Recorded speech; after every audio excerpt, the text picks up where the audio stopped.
របៀបដូរលុយ Share Card 1 ដុល្លារ ដើម្បីឲ្យចំណេញប្រើបានយូរគេបដូរមិនបដូរ 1 ដុល្លារកន្លះគេបដូរមិនអញ្ចឹងខ្ញុំនឹងធ្វើការបង្ហាញចែកជូនដល់បងប្អូនយើងហើយមិនតែប៉ុណ្ណោះខ្ញុំប្រាប់បង្ហាញអំពីរបៀបឆែកលេខបាទលេខទូរស័ព្ទរបស់យើងហ្នឹងដូចថាយើងភ្លេចអីចឹងទៅបាទយើងចង់ឆែកមើលអីចឹងទៅយើងអាចឆែកបានបងប្អូនណាហើយមួយទៀតរបៀបឆែកលុយគេឆែកមិនមានលេខអីខ្លះហើយរបៀបផ្ដាច់កម្រងគេចុចលេខអីដើម្បីចុចទៅផ្ដាច់បងប្អូនណាបាទអូខេចាំបងប្អូនទាំងអស់គ្នាកុំភ្លេចជួយចែករំលែកវីដេអូនេះម្នាក់មួយផងបងប្អូនណាដើម្បីបងប្អូនយើងផ្សេងគាត់បានឃើញនៅវីដេអូនេះគាត់ចេះធ្វើដោយបងប្អូនយើងទាំងអស់គ្នាផងដែរអញ្ចឹងបងប្អូនទាំងអស់គ្នាជាដំបូងបងប្អូនយើងចូលមកក្នុងការ call មកបងប្អូនណាបាទចុចចូលការ call របស់យើងបាទនៅពេលណាដែលយើងចុចចូលការ call បងប្អូនទាំងអស់គ្នាសូមចុចតាមខ្ញុំមកបងប្អូនណាបាទហ្នឹងហើយអញ្ចឹងបងប្អូនយើងខ្ញុំប្រាប់អំពីរបៀបដូរលុយ Share Card 1 ដុល្លារដើម្បីឲ្យប្រើប្រាស់បានយូរហើយទទួលបាន 8G គេបដូរមិនបងប្អូនចុចតាមខ្ញុំមកចុចផ្កាយ16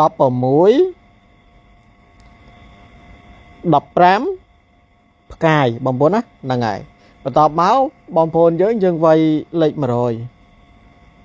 បាទតមកជ្រុងជ្រូកឲ្យបញ្ជូនបងប្អូនណាអាហ្នឹងយើងដូរលុយ 1 ដុល្លារ Share Card ណាបងប្អូនណាបាទបាន 8G យើងប្រើបានយូរបងប្អូនណាហ្នឹងហើយអញ្ចឹងបងប្អូនយើងចុចតាមលេខកូដហ្នឹងមកបងប្អូនណាបាទចុចបដូរតាមហ្នឹងមកហើយចុះបើសិនជាយើងចង់បដូរលក្ខណៈ 1 ដុល្លារកន្លះបងប្អូនហ្នឹងហើយបដូរ 1 ដុល្លារកន្លះធ្វើម៉េចឲ្យបាន 15G ប្រើបានយូរបងប្អូនយើងលុបសិនមក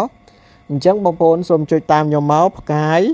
16បន្តមកចុច15ផ្កាយបាទបន្តមកទៀតបងប្អូនយើងវាយ150មកបាទ150ធុងជ្រូកបញ្ជូនបងប្អូនណាបាទអាហ្នឹងយើងបដូរលុយ 1 ដុល្លារកន្លះ Share Card បងប្អូនណាបាទហ្នឹងហើយ 1 ដុល្លារកន្លះគឺគេចុចបែបហ្នឹងបងប្អូនណាបាទអញ្ចឹងបងប្អូនទាំងអស់គ្នាយើងចប់ពីការដូរលុយ 1 ដុល្លារនិង 1 ដុល្លារកន្លះបងប្អូនយើងដឹងហើយអញ្ចឹងរបៀបយើងឆែកមើលនេះបងប្អូនយើងឆែកមើលលេខទូរស័ព្ទណាបាទយើងឆែកមើលលេខទូរស័ព្ទក៏ចុចលេខប៉ុន្មានខ្លះបងប្អូនដើម្បីមើលលេខទូរស័ព្ទយើងឃើញណាបាទអញ្ចឹងបងប្អូនយើងចុចតាមខ្ញុំមកចុចផ្កាយ1202បងប្អូនណាហើយធុងជ្រូកបញ្ជូនទៅបងប្អូនណាផ្កាយ1202ធុងជ្រូកបញ្ជូនអាហ្នឹងគឺយើងឆែកលេខបងប្អូនណាបាទយើងឆែកលេខទូរស័ព្ទណាបាទហើយបើសិនតែយើងចង់ឆែកទឹកលុយរបស់យើងបងប្អូនទាំងអស់គ្នាហ្នឹងហើយរបៀបឆែកទឹកលុយយើងចុចចេះមកបងប្អូនយើងលុបចោលសិនទៅបាទរបៀបឆែកទឹកលុយបងប្អូនយើងចុច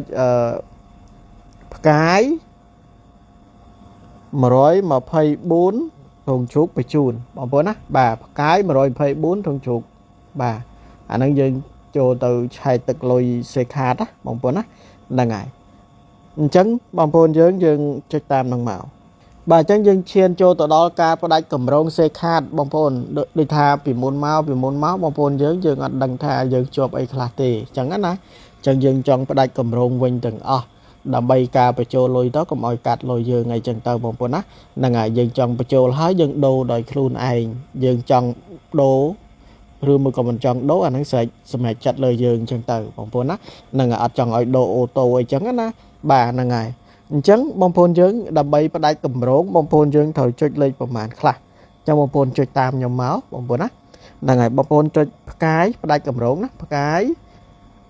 1200ធុងជ្រូកបញ្ជូនបងប្អូនណាហ្នឹងហើយអញ្ចឹងការផ្ដាច់កម្រងវាអត់ខុសអីឲ្យតែយើងចុចលេខកូដហ្នឹងទៅ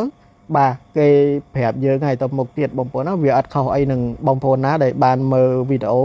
ដែលខ្ញុំបង្ហាញអំពីដូរលុយ Midphone ដូរលុយ Smart គឺបងប្អូនយើងចុចចូលទៅគេនឹងប្រាប់យើងឲ្យធ្វើតាមការណែនាំដែលបងប្អូនធ្លាប់មើលខ្ញុំនឹងទៅបាទបងប្អូននឹងអាចបាទផ្ដាច់កម្រងបានទាំងអស់ហើយបងប្អូនណាបាទហ្នឹងហើយអញ្ចឹងបងប្អូនអាចអនុវត្តឲ្យធ្វើទៅហើយបងប្អូនអាចកត់ទុកទៅថ្ងៃក្រោយយើងងាយស្រួលបាទយើងចង់បដូរអីយើងផ្លិចយើងចូលមកឆែកមើលទៅបាទយើងចូលមកឆែកមើលទៅយើងដឹងអញ្ចឹងណាបាទហ្នឹងហើយអូខេចុះបងប្អូនទាំងអស់គ្នាអរគុណសម្រាប់បងប្អូនយើងបានទស្សនាបាទដែលខ្ញុំបានចែកម្លែកនៅវីដេអូមួយនេះអញ្ចឹងជូនពរឲ្យបងប្អូនយើងទាំងអស់គ្នាបាទជួបតែសំណាងល្អ បានសុខចំហើនហើយរស់ស៊ីមានបានសុខភាពល្អគ្រប់គ្នា